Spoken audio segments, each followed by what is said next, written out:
우리는 지난 2주 동안 성령에 대하여 살펴봤습니다. 첫 주에는 성령은 누구신가에 대하여 알아봤죠. 성령님은 예수님을 대신해서 우리를 돕기 위하여 오신 보혜사이십니다. 그분은 우리가 받은 구원을 천국 가는 그때까지, 그 순간까지 그 구원을 지키시고 유지시켜 주십니다. 즉 끝까지 우리가 구원을 이룰 수 있도록 도와주시죠. 그럼 이것은 신분과 관련된 거예요. 성경은 우리가 예수를 믿기 전에는 마귀의 자녀였다라고 말하지만 예수를 믿음으로 말미암아 우리가 하나님의 자녀가 되었다라고 얘기해요. 우리가 하나님의 자녀가 되는 그 순간에 성령님이 내주하십니다. 그래서 그 자녀된 신분을 다른 어떤 것으로부터 빼앗기지 않도록 도와주셔요. 또 성령님은 하나님의 자녀된 우리로 하여금 예수를 닮도록 도와주십니다. 그럼 이것은 성장에 관련된 거예요. 우리가 하나님의 자녀로 다시 태어나고 신분이 달라졌다면, 바뀌었다면 이제는 우리가 자라나야죠. 아이가 태어나면 자라나야 되잖아요. 성숙해야 합니다. 어디까지요? 바로 그리스도, 예수 그리스도를 닮는 데까지입니다. 그러면 이제 구원받은 우리의 삶의 목표는 예수 닮는 데 있어요. 예수님의 그 성품과 사역을 우리는 닮아가야 합니다. 그런데 나의 의지로 되지 않습니다. 나의 힘과 노력으로 되지 않아요. 그것만으로 충분하지 않습니다. 그래서 성령님이 필요한 거예요. 성령이 도와주시지 않으면 우리는 예수를 닮을 수 없습니다. 그래서 성령님이 오셨습니다. 그냥 오신 것이 아니라 충만하게 오셨어요. 그 성령 충만함을 경험한 사람들은 달라졌습니다. 어떻게 달라졌는가? 바로 사도행전 2장 44절에서 47절에 이렇게 나옵니다. 우리 같이 한번 읽도록 하겠습니다. 시작. 믿는 사람이 다 함께 있어 모든 물건을 서로 통용하고 또 재산과 소유를 팔아 각 사람의 필요를 따라 나눠주며 날마다 마음을 같이하여 성전에 모이기를 힘쓰고 집에서 떡을 떼며 기쁨과 순전한 마음으로 음식을 먹고 하나님을 찬미하며 또 온 백성에게 칭송을 받으니 주께서 구원받는 사람을 날마다 더하게 하시니라. 아멘. 마가다락방에 모였던 성도들에게 성령이 충만하게 임함으로 일들이 달라졌는데 그 마음이 너무너무 넉넉해져서 자기의 것을 서로 나누게 됩니다. 어렵고 힘든 자를 도와줘요. 그리고 날마다 함께 모여서 음식을 먹고 그리스도 안에서 교제합니다. 또 하나님을 찬양하며 예배해요. 그런데 그런 모습을 보면서 온 백성이 그들을 칭송했대요. 근데 여러분, 근데 자기네들끼리 모여서 예배하고 교제하고 구제한다라고 해서 세상 사람들이 칭송할까요? 아닙니다. 이것은 바로 그들이 교회 울타리를 뛰어넘어서 세상을 향하여서 그렇게 했다라는 거예요. 가난하고 힘들고 어려운 자를 외면하지 아니하고 그들에게 나의 것을 줌으로 그들을 도왔습니다. 그들과 함께 교제하며 그들과 함께 하나님 앞에 예배 드림으로 말미암아 사람들이 그러한 모습을 보고 칭찬한 거예요. 여러분, 오늘날 교회의 모습이 그러해야 합니다. 우리끼리만 먹고 즐기고 예배하고 은혜 받고 끝나는 것이 아니라 그 기쁨과 은혜를 사람들과 나누어야 돼요. 교회의 담을 뛰어넘어 세상과 그것을 공유하고 세상을 위로하고 섬기며 구제하는 데 나아가야 됩니다. 우리 교회가 그렇게 되야 될 줄 믿습니다. 우리의 관심이 보다 세상을 향하여 있고 그들에게 선한 영향력을 끼치기 위하여 우리가 힘을 기울여야 합니다. 바로 예루살렘 교회 교인들이 그러했는데 이러한 모습이 바로 예수님의 모습 아닙니까? 예수님이 그렇게 사셨어요. 예수님은 부자들과 함께 하시지 아니하고 권력자들과 함께 하시지 아니하고 가난하고 힘들고 어렵고 배고프고 핍박받는 자들과 함께 하시며 그들에게 자신의 것을 나눠주셨습니다. 그들을 먹이시고 입히시고 가르치고 치료하셨어요. 심지어 자신의 목숨까지도 그들을 위하여 주셨잖아요. 여러분, 바로 마가다락방에 모였던 이 사람들의 모습이 이 예수님의 모습과 같다라는 것입니다. 어떻게 그들이 이렇게 달라질 수 있었습니까? 바로 성령 충만함을 받았기 때문에 그래요. 성령이 충만하게 임하여 그 성령님의 도우심으로 그들이 예수를 닮는 삶을 살게 되었던 것이죠. 그럼 따라서 우리에게 성령 충만함이 필요합니다. 성령의 강력한 기름 부으심이 있을 때 우리의 삶이 달라질 수 있어요. 그렇다면 어떻게 성령 충만함 받을 수 있습니까? 우리가 지난주에 살펴봤잖아요. 가장 우선시돼야 되는 것은 바로 하나님의 말씀을 우리의 마음에 받아야 한다는 겁니다. 고넬료 가족이 그러했죠. 베드로가 하나님의 말씀을 증거할 때 그 말씀을 마음에 받음으로 성령이 충만하게 임하게 됩니다. 여러분, 우리가 하나님의 말씀을 듣고 그 은혜에 충만할 때 우리 안에 있는 성령님께서 역사하셔요. 그래서 나의 생각과 마음을 주장하시고 장악하셔서 나를 이끄시는 거예요. 여러분, 그것이 성령 충만이라는 거예요. 따라서 가장 먼저 우리의 마음에 하나님의 말씀이 담겨져야 합니다. 그러기 위하여 하나님의 말씀을 읽으십시오. 들으십시오. 묵상하십시오. 말씀으로 충만해야 됩니다. 그러나 거기서 끝나는 것이 아니라 그 말씀, 마음에 담은 말씀을 붙잡고 하나님 앞에 간절히 은혜를 사모하는 마음으로 기도해야 한다는 겁니다. 사모할 때 하나님이 부어주셔요. 고넬료가 그랬습니다. 너무너무 하나님의 말씀, 하나님의 은혜에 대한 사모함이 있었기 때문에 자신만이 아니라 일가 친척 다 모으고 친족까지 불러 모아서 베드로를 기다렸던 거예요. 마가다락방에 있었던 사람들이 그러했잖아요. 하나님의 약속의 말씀 붙잡고 간절히 하나님 앞에 기도하니까 그 간절함과 사모함이 하나님이 반응하셔서 성령을 강하게 부어주셨던 거예요. 여러분, 사모함이 있어야 합니다. 성령 충만함에 대한 갈망함이 있어야 돼요. 하버드 대학교에서 사회윤리학을 가르쳤던 신학자 하비 콕스라는 사람이 있습니다. 그 사람이 쓴 책 중에 하늘로부터 온 불이라는 책에 보면요, 교리도 몰랐던 사람들이 그저 하나님의 말씀을 순수하게 믿고 주여 우리에게 성령을 충만히 주옵소서 라고 간절히 기도했던 사람과 교회는 하나님의 부흥의 역사를 부어주셨다는 거예요. 그러한 사람들을 통하여 시작된 성령의 불길이 21세기를 열면서 전 세계 교회에 확산되었고, 그렇게 성령에 대한 갈급한 사람들의 모임과 교회는 183%의 성장이 있었대요. 183%. 그러나 그렇게 구하지 아니하고 그런 갈망이 없는 사람에게는 어떠한 성령의 역사도 일어나지 않았다는 거예요. 여러분, 성령의 임재하심에 대한 갈망함이 있는 사람에게 하나님의 역사, 성령의 역사가 일어나게 되는 거예요. 목마른 사슴이 시냇물을 찾듯이 영적인 갈급함이 우리 가운데 있어야 하는 거예요. 나를 사랑하는 자들이 나를 사랑하며 나를 간절히 찾는 자가 나를 만날 것이라고 하신 주님, 그 주님 앞에 우리의 간절함이 이렇게 나타났을 때 성령님으로 주님은 우리 가운데 채워주시는 거예요. 그런 말씀을 받고 내 안에 말씀으로 충만해 있고 그 말씀 부여잡고 간절히 하나님 앞에 기도하며 사모하십시오.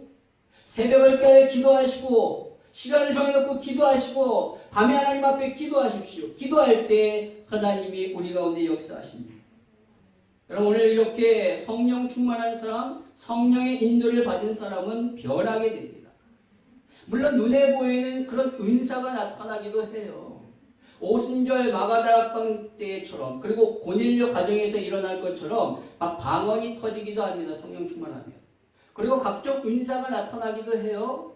하지만 여러분, 그것이 성령 충만의 증거가 아니라고 했습니다. 왜냐하면 은사는 나타날 수도 있고 안 나타날 수도 있는 거예요. 하나님의 선물입니다. 하나님이 그 사람이 필요하면 주시는 것이고 안 필요하면 주시지 않는 거예요. 여러분, 또 어떤 사람의 은사는 그것이 하나님으로부터가 아니라 다른 악한 영이 준 것일 수도 있어요. 따라서 은사가 곧 성령 충만의 증거는 될 수 없습니다. 그러나 성령 충만한 사람에게는 반드시 따라오는 것이 있는데, 그것은 뭐냐면 바로 성품의 변화입니다. 내면이 변화되는 거예요.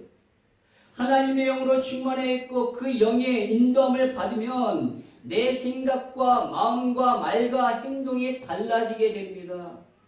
악을 멀리하게 되고 거룩함을 추구하려고 하면서 하나님의 선한 것을 위해 살고자 하는 그런 마음과 모습이 드러나게 되는 거예요.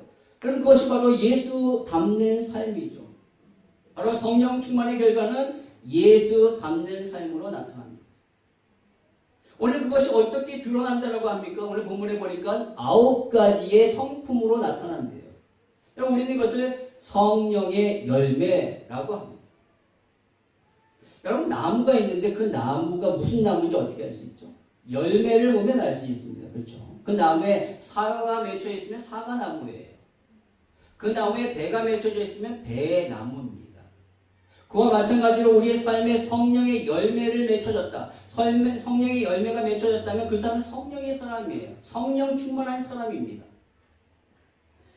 여러분, 오늘 22절, 23절을 같이 한번 읽도록 하겠습니다. 시작.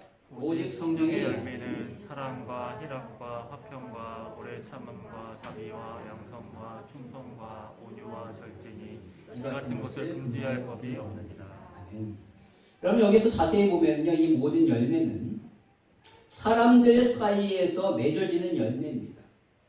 즉 성령의 열매는 수도원에 혼자 들어가서 혼자 있을 때 나타나는 것이 아니라 사람들과 함께 살 때 드러나는 열매예요. 세상에 살면서 사람들과의 관계 속에서 맺는 열매입니다. 바로 삶이죠. 일상적인 삶 가운데 나타나야 하는 거예요. 첫 번째 오늘 맺어야 될 성령의 열매가 뭐라고 말합니까? 사랑이에요. 사랑. 바로 성령 충만한 사람은 사랑이 있다라는 거예요. 내가 성령 충만하다라고 하면서 사랑하지 아니하고 다른 사람을 미워해요. 그러면 성령 충만한 사람이 아닙니다. 그런데 여러분, 여기서 말하는 사랑이라는 것은 바로 아가페적인 사랑을 말해요. 자기 헌신적인 이타적인 사랑, 바로 우리 예수님이 하셨던 사랑인 것이죠. 여러분, 우리 주님은요, 십자가를 지시기 전에 제자들과 함께 유월절 최후의 만찬 때 그들의 발을 씻기신 이후에 하신 마지막으로 하신 말씀이 뭐냐? 서로 사랑하라입니다. 요한복음 13장 34절 보면은 같이 읽겠습니다. 시작. 새 계명을 너희에게 주노니 서로 사랑하라. 내가 너희를 사랑한 것 같이 너희도 서로 사랑하라. 그러나 여러분, 사실 이 계명 사랑하라라는 것은 새로운 계명이 아닙니다. 이미 있는 계명이에요. 바로 율법이죠. 율법의 정신이 사랑입니다. 율법을 한마디로 줄이면 뭐냐? 하나님 사랑과 이웃 사랑이에요. 여러분, 10계명이 바로 그거잖아요. 1계명에서부터 4계명까지가 하나님을 사랑하라. 그리고 5계명에서 10계명까지가 바로 이웃을 사랑하라라는 겁니다. 그런데 오늘 예수님이 서로 사랑하라라고 말씀하시면서 이것이 새로운 계명이다라고 말씀하셔요. 왜 그럴까요? 그것은 바로 그냥 사랑이 아니라 주님이 우리에게 하셨던 그 사랑으로 너희도 서로 사랑하라는 거예요. 내가 너희를 사랑한 것처럼 너희도 그렇게 사랑하라라는 것이죠. 여러분, 율법은 사랑을 말하지만 그 사랑은요, 조건적인 사랑입니다. 나에게 해를 끼치지 않은 경우의 사랑이에요. 그가 사랑할 만한 수준과 가치가 있을 때 사랑하는 거예요. 아무나 사랑하는 것이 아닙니다. 그러나 우리 주님의 사랑은요, 조건이 없습니다. 그가 사랑받을 만한 아무 자격이 없고 수준이 안 된다 할지라도 사랑하신 거예요. 심지어 자신의 목숨까지 주면서까지 그렇게 사랑하셨습니다. 율법은 원수를 사랑하라 라고 말하고 있지 않아요. 원수를 보복하라 라고 말하죠. 그러나 우리 주님은 원수를 사랑하라 라고 말씀하십니다. 바로 그러한 사랑으로 사랑하라고 하시기 때문에 그것이 새로운 계명이에요. 오늘 성령 충만한 사람은 바로 그러한 사랑을 한다라는 것입니다. 저와 여러분에게 그러한 사랑이 있기를 원합니다. 사랑하고자 하는 마음이 있어서 사랑하는 것이 아니라 이 사람 너무 사랑스러워해서 사랑하는 사랑은 율법적 사랑이에요. 주님이 우리를 사랑하셨던 사랑은 내가 이 사람을 사랑하고 싶지 않아도 사랑받을 만한 가치가 없어도 그를 사랑하는 것, 그것이 주님의 사랑입니다. 바로 그러한 사랑이 삶 가운데 맺혀졌을 때 그 사람이 바로 성령 충만한 사람입니다. 저와 여러분에게 그러한 사랑이 있기를 원합니다. 두 번째 맺어야 될 성령의 열매는 희락이래요. 기쁨이죠. 기쁨. 여러분, 이 기쁨은 헬라어로 카라라고 하는데 그것은 하나님께 근거를 둔 기쁨입니다. 여러분, 세상에 얼마나 기쁨이 많아요. 그런데 그 기쁨은 내가 무엇을 가졌기 때문에 오는 기쁨, 또 나에게 어떤 유익이 있기 때문에 오는 기쁨, 내가 원하는 것을 했을 때 오는 기쁨입니다. 대부분. 가진 것이 없고 절망적인 상황 가운데 어떻게 기뻐할 수 있겠어요? 그러나 성령 충만한 사람은 바로 그러한 상황 가운데서도 기뻐한대요. 왜요? 그 기쁨의 근거가 나에게 있는 것이 아니고 세상에 있는 것이 아니라 오직 하나님께 있기 때문에 그래요. 하나님이 나와 함께 하시기 때문에 그런 것이 없다 할지라도 기쁜 겁니다. 바로 사도 바울이 그러했죠. 여러분, 바울이 쓴 빌립보서를 우리가 소위 기쁨의 서신이라고 말합니다. 근데 그것은 어디에 썼냐면 감옥에서 썼어요. 여러분, 감옥에서 무슨 기쁨이 있겠어요? 근데 그럼에도 불구하고 그는 계속해서 기쁘다, 나는 너무 기쁘다라고 말합니다. 빌립보서 1장 17절 18절에 보니까 내가 감옥에 갇혔는데 나를 시기하고 질투하는 사람이 내가 감옥에 갇혔다는 것을 듣고 너무 기뻐서 막 시기와 질투를 가지고 열심을 내서 주의 복음을 전했대요. 그 소식이 들린 거예요. 바울의 반응이 나는 그 얘기를 듣고 너무 기뻤다라는 거예요. 왜? 전파되는 것은 그리스도니 나는 기쁘고 또한 기뻐한다라고 말합니다. 2장 17절에 보니까 내가 너희의 믿음을 위하여 제물에 드리는 포도주처럼 죽는다 할지라도 나는 기쁘다라고 말합니다. 3장 1절에 보니까 너희는 주 안에서 기뻐하라 라고 말하고 계속해서 4절에도 주 안에서 항상 기뻐하라, 주 안에서 항상 기뻐하라 라고 말합니다. 자신이 언제 죽을지 모르는 그러한 상황임에도 불구하고 그는 기뻐했어요. 왜요? 상황에서 오는 기쁨이 아니기 때문에. 하나님으로부터 오는 기쁨이기 때문에. 성령 충만해 있기 때문에 성령 충만한 그 안에 일어나는 기쁨이기 때문에 기쁜 거예요. 바로 성령 충만한 사람의 삶에는 이런 기쁨이 있다는 겁니다. 세 번째로 맺어야 될 열매는 바로 화평이래요. 화평. 여러분, 내 마음에 사랑이 있고 기쁨이 있다면 내 마음이 화평합니다. 또한 다른 사람들과의 관계도 화평이에요. 분쟁가 있고 다툼이 있는 것 가운데 그 사람이 갔을 때 화목하게 된다. 그 사람은 정말로 하나님의 사람이에요. 하나님의 사람은 화목해하는 사람입니다. 반대로 내가 가는 곳마다 분쟁이 일어나고 평안했었는데 조용했는데 문제가 생기고 갈등이 온다. 하나님의 사람 아닙니다. 마태복음 5장 9절에 보니까 화평하게 하는 자는 복이 있나니 그들이 하나님의 아들이라 일컬음을 받을 것이며. 하나님의 사람은 화평케 하는 자입니다. 여러분, 네 번째 열매는 바로 오래 참음이에요. 여러분, 우리가 세상을 살아봐서 알지만 어떤 일의 결과를 얻기 위해서는 오래 참음이 있어야 합니다. 인내가 필요해요. 여러분, 밥을 짓는 것 하나만 해도 뜸이 들 시간까지 기다려야죠. 아무리 배고픈다 할지라도 뚜껑을 여는 순간 설익은 밥이 되는 겁니다. 하물며 밥 하나도 그런데 세상에서 어떠한 성공을 이루고자 한다면 반드시 인내가 필요합니다. 사람들과의 사이에서도 마찬가지예요.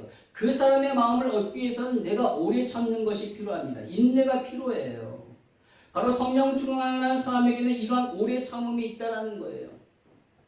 자기가 성령 충만하다고 하면서 쉽게 포기하고 하다 말자 그리고 때려치는 그런 사람은 성령 충만한 것이 아니에요. 성령의 열매가 없는 겁니다. 진정으로 성령 충만한 사람은 하나님의 응답이 올 때까지 기다립니다. 여러분, 믿음은 뭔가? 기다림이에요.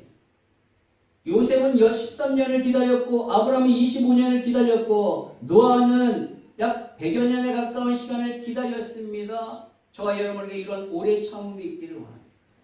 다섯 번째 맺을 열매는 자비래요. 여러분, 여기서 자비는요, 상대방의 잘못을 용서하는 차원의 의미가 아니라 더 바른, 더 정확한 의미는 친절을 의미합니다. 여기서 말하는 자비는 친절이에요. 무례하지 않는 것, 그래서 영어 성경에서는 kindness, gentleness라고 말하죠. 친절함이에요. 여러분, 교만한 사람은 친절하지 않습니다. 무례해요. 그러나 겸손한 사람은 상대방을 배려하고 친절해요. 성령 충만하다라고 얘기하면서 무례하고 불친절해요? 성령 충만한 사람이 아니라니까요. 아무리 상대방이 내 마음에 들지 않는다 할지라도 끝까지 친절하려고 노력하는, 부드럽게 상대방을 대하려고 노력하는 자, 그것이 성령 충만한 사람의 모습입니다. 여러분, 6번째 맺어야 될 열매는 양선이에요. 양선은 뭐냐? 착함을 의미합니다. 선하다. 그 마음이 선하고 그의 행동이 선한 거예요. 여러분, 성령 충만한 사람은 바로 선한 삶을 사는 사람입니다.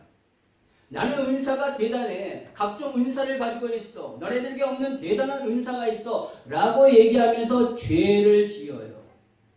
악한 죄를 짓는 사람 절대 성령 충만한 사람 아니에요. 은사는 하나님이 주신 것이, 그런 사람은 그의 은사가 하나님이 주신 것이 아니라 악한 영에 의해서 주어진 거예요. 물론 사람은 실수할 수 있습니다. 그러나 그러한 일을 해놓고서도 똑똑하고 그리고 죄책감이 없다. 100% 다른 영이에요. 성령 충만한 사람은 선한 것을 추구합니다. 저와 여러분에게 그런 모습이 있기를 바랍니다. 선을 행하십시오. 적극적으로 행하십시오. 오늘 7번째 열매는 바로 충성이에요. 여러분, 이것은 어떠한 명령에 절대적으로 복종한다는 의미보다 이것은 바로 성실함을 의미합니다. 성실함. 그래서 영어 성경에서는 faithfulness라고 말하고 있죠. 하나님의 나라에서는 어떤 일에 대해 잘하고 못하는 것이 중요하지 않아요. 하나님은 그것을 평가하지 않습니다. 너 이거 잘했구나. 너 이거 못했구나. 그것이 아니라 하나님의 평가는요, 그 일을 얼마만큼 성실히 했느냐를 보십니다. 여러분, 달란트 비유를 보세요. 한 달란트 받은 자가 왜 책망받았습니까? 성실하지 못했기 때문에 그렇습니다. 그가 능력이 없어서가 아니에요. 주인이 그를 향하여 뭐라고 얘기합니까? 마태복음 25장 26절에 악하고 게으른 종아라고 말해요. 그러나 사실 그는 주인의 것을 손해보게 하지 않았습니다. 한 달란트 받은 것 땅에 묻어 그대로 돌려줬어요. 손해본 거 아니잖아요. 원금을 그대로 준 건데. 그런데 주인은 그런 책망을 했어요. 왜냐하면 주인에게 있어서는 얼마나 많이 남겼느냐가 중요한 것이 아니라 얼마나 성실히 일했느냐가 중요하기 때문에 그렇습니다. 만약 주인에게 얼마가 남겨져 있느냐가 가장 중요했다면 5달란트 받은 자, 2달란트 남긴 자에게 토시 하나 틀리지 않고 똑같이 칭찬하지 않았을 거예요. 더 많이 남긴 5달란트 남긴 그 사람에게 더 큰 칭찬을 했겠죠. 그런데 주인은 그렇게 하지 않았습니다. 똑같이 마태복음 25장 21절 23절에 착하고 충성된 종아, 아주 토시 하나 틀리지 않고 두 사람에게 똑같이 칭찬해요. 왜? 주인에게 있어서 기준은 뭐냐면 그가 작은 일에 충성했다는 거야. 두 사람 모두. 얼마나 많이 남겼느냐가 중요한 것이 아니라, 만약에 이 한 달란트 받은 자가 성실하게 그것을 가지고 일하다가 손해를 봤다. 그러면 주인도 똑같이 그를 향하여 착하게 충성된 종아라고 얘기했을 거예요. 왜? 작은 일에 충성했으니까. 아무리 손해봤다 할지라도. 하나님은 그것을 보시는 거예요. 여러분의 능력을 보시지 않습니다. 성실한 것을 보시는 거예요. 성실하면 됩니다. 충성하면 돼요. 하나님은 그것을 보시지 여러분의 능력을 보시는 것이 아니에요. 하나님께 충성하십시오. 성실하십시오. 마음을 다해 성실한 자가 성령의 삶을 사는 자입니다. 8번째, 온유의 열매를 맺으려. 성경이 말하고 있는 온유는요, 길들여짐을 말합니다. 힘과 에너지와 열정이 있는데 그것이 길들여지지 않으면 그것은 온유한 것이 아니에요. 즉 야생마는 온유한 게 아닙니다. 하지만 경주마는 온유한 거예요. 왜? 그의 힘이 없지 않습니다. 대단한 힘을 가지고 있는데, 폭발적인 힘이 있는데 그것이 주인에게 길들여졌기 때문에 제어가 되어지는 거예요. 평상시 제어하다가 경기장에 들어가는 그 순간에 폭발적인 힘을 내는 것 온유예요. 따라서 온유는 9번째 열매인 절제와 연관되어 있어요. 자기 절제가 있는 사람이 온유한 사람입니다. 하나님은 자신을 절제할 줄 아는 자가 온유하다라고 말하고 그런 사람을 쓰신대요. 하나님을 위하여 자신의 것을 포기하고 버릴 줄 아는 자 쓰시는 거예요. 군인이 그러하잖아요. 군인이 자기의 삶에 얽매이지 않습니다. 군대에서는 절제를 가르쳐요. 자기가 하고 싶은 대로 하지 못합니다. 내가 이것을 하려고 하다가도 명령이 떨어지면 그만둬야 돼요. 버려야 합니다. 왜? 언제든지 전쟁에 투입되어 쓰임받기 위해서죠. 군인의 목적은 그것입니다. 바로 성령이 충만하면 그런 절제가 있게 되어 하나님 앞에 쓰임받게 되는 거예요. 그럼 이상 모든 것들이 바로 성령의 열매입니다. 그런데 이 열매가 어디에서 나타나냐면 예수님의 성품에 고스란히 드러나는 거예요. 따라서 예수님을 닮는 삶이 성령의 열매를 맺는 삶입니다. 그런데 여러분 오늘 본문에는 이와는 반대되는 삶이 있대요. 바로 19절에 보니까 육체 일을 하는 자. 육체 일을 하는 자. 여러분 여기서 말하는 이 육체라는 것은 body, 몸을 의미하는 것이 아니라 바로 죄의 속성을 추구하는 삶을 의미합니다. 여러분 성경에서 인간을 향하여 육체 혹은 육신이라고 이렇게 명명한 것에 처음 그렇게 가리키는 것이 바로 창세기 6장 3절에 나와요. 여호와께서 이르시되 나의 영이 영원히 사람과 함께하지 아니하리니 이는 그들의 육신이 되니라. 그러나 그들의 날은 120년이 되리라 하시니라 라고 말씀합니다. 하나님이 인간을 창조하셨어요. 이 인간을 창조하시고 그 코에 하나님이 생기를 부어 넣으셨습니다. 즉 하나님의 영 성령을 그에게 부어 주심으로 창세기 2장 7절에 보니까 사람이 생명이 되니라 라고 말하고 있어요. 살아있는 영이 된 거예요. 성령이 함께 하셨어요. 처음 인간이. 그러나 그런 인간이 하나님의 명령을 어겨 하나님이 먹지 말라는 선악과를 따먹게 되고요. 또한 형이 아우를 죽여 그리고 하나님의 사람들이 세상의 여자들과 결혼함으로 말미암아 타락하여 결국 육신이 되었다라고 말하고 있는 거예요. 6장 3절에. 바로 노아 때 그랬습니다. 노아 때. 너무너무 사람들의 죄악이 관영하여 그들이 육신이 됐다. 하나님은 이제 더 이상 그들과 영원히 함께하지 않으시겠다고 다짐하시고 그들에게 떠났어요. 사람의 마음에서 떠난 거예요. 결국 진짜 성령이 아니시는 육신이 된 거죠. 그러다가 요엘서 2장 28절에 보니까 하나님이 다시 성령을 주시겠다라고 말씀합니다. 우리 같이 한번 읽겠습니다. 시작. 그 후에 내가 내 영을 만민에게 부어주리니 너희 자녀들이 장래일을 말할 것이며 너희 늙은이는 꿈을 꾸며 너희 젊은이는 이상을 볼 것이며. 여러분 여기 보시면은 만민이라는 단어에 숫자가 있습니다. 여러분 성경에 보시면 있을 거예요. 2라고 나오죠. 이 풋노트 밑에 보시면 뭐라고 써있냐면 모든 육체라고 나옵니다. 몸에게 주신 것이 아니라 이 모든 육체, 하나님을 떠나 죄를 추구하는 성향을 가지게 된 그런 인간에게 하나님이 다시 영을 부어주시겠대요. 그때 떠났잖아요. 근데 이제 부어주시겠다라고 약속하신 거예요. 이 약속이 언제 성취가 되죠? 오순절. 사도행전 2장 오순절에 성령이 오셔서 성취된 거예요. 그래서 그 광경을 보고 있던 사람들이 이 사람이 바울라 이상한 말을 하니까 자기네 말을 하니까 술 취했다라고 얘기하는데 그때 베드로가 2장 16절에 일어나서 말하기를 지금은 제 시간이 제 3시, 9시니까 아침이기 때문에 너희가 생각하는 것처럼 술 취한 것이 아니라 바로 요엘 선지자가 말씀하셨던 예언했던 그 말씀이 이루어진 것이다 라고 말하고 있습니다. 여러분 아무튼 오늘 본문, 오늘 바울 사도가 말하고 있는 이 본문에서 말하는 육신은 바로 죄를 추구하고자 하는 그런 성향의 삶, 그 옛사람의 모습을 말하는 거예요. 그러한 삶을 너네들이 살 수 있다는 거예요. 누가? 갈라디아 교인들이. 여러분 이것은 믿지 않은 사람에게 하는 말이 아니라 믿는 갈라디아 교회를 다니는 사람들에게 하는 거예요. 교회 안에 들어온 사람에게 하는 거예요. 아무리 교회를 다닌다 할지라도 너네들이 육신의 이러한 삶을 살 수 있다라는 겁니다. 그럼 그 삶이 어떻다라는 거예요? 오늘 19절에서 21절 같이 한번 읽겠습니다. 시작. 육체의 일은 분명하니 곧 음행과 더러움과 호색과 우상숭배와 주술과 번수 맺는 것과 분쟁과 시기와 분쟁과 당짓는 것과 분열함과 이단과 투기와 술 취함과 방탕함과 또 그와 같은 것들이라. 전에 너에게 경계한 것 같이 경계하노니 이런 일을 하는 자들은 하나님의 나라를 유업으로 받지 못할 것이요. 여기서 음행과 더러움과 호색은 성적인 타락을 의미합니다. 성적인 문란함, 변태적 욕구를 말하는 거예요. 그것을 쫓는 삶을 산대요.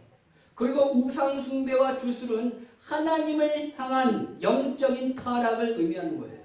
그리고 원수 맺는 것, 분쟁과 시기와 분냄과 당짓는 것, 분열과 이단, 여기서 말하는 이단은 이기심을 말합니다. 투기, 시기, 그런 모든 것들은 다른 사람을 향하여 짓는 죄예요. 그리고 술 취함과 방탕함은 자기 자신에게 짓는 죄입니다. 이러한 총체적인 죄 누가 짓는다고요? 우리가 짓는데요. 너희가 짓는데요. 세상 사람들이 짓는 거 당연한데 너희들 짓는다는 거예요. 교회 다니는 사람이 그럴 수 있다는 거예요. 그런데 그런 사람들이 여기 끔찍한 말을 하죠. 이런 일을 하는 자들은 하나님의 나라를 위협으로 받지 못한대요. 천국까지 못한대요. 그렇다면 여러분은 어떻습니까?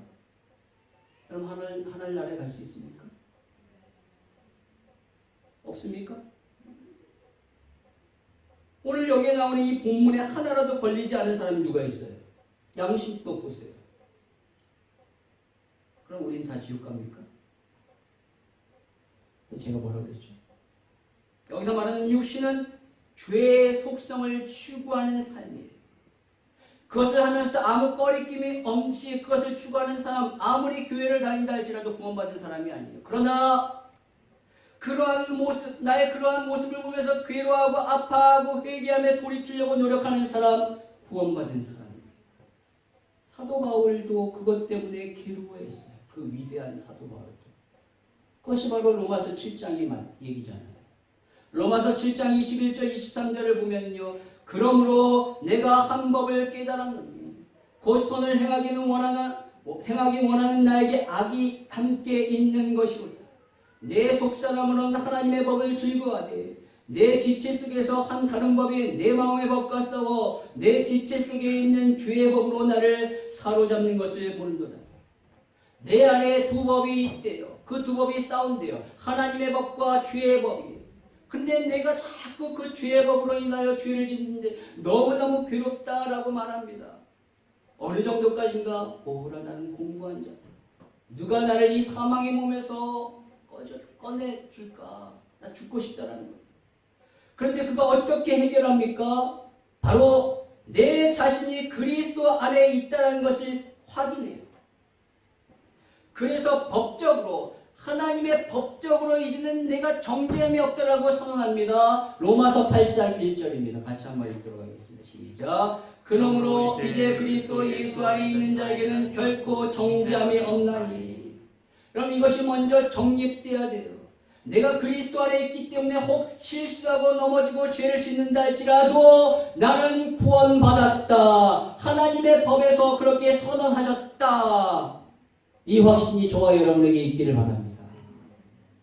그리고 나서 오늘 바울은 육체의 일을 쫓으려는 그런 마음과 성령의 열매를 맺고자 하는 그 사이에서 갈등하는 우리를 향하여 너네들 육체의 일을 거스르고 성령의 열매를 맺기 위해서는 어떻게 해야 되느냐? 바로 너의 안에 있는 그 성령을 따르라 라고 말합니다. 16절에 내가 이르노니 너희는 성령을 따라 행하라. 그리하면 육체의 욕심을 이루지 아니하리라.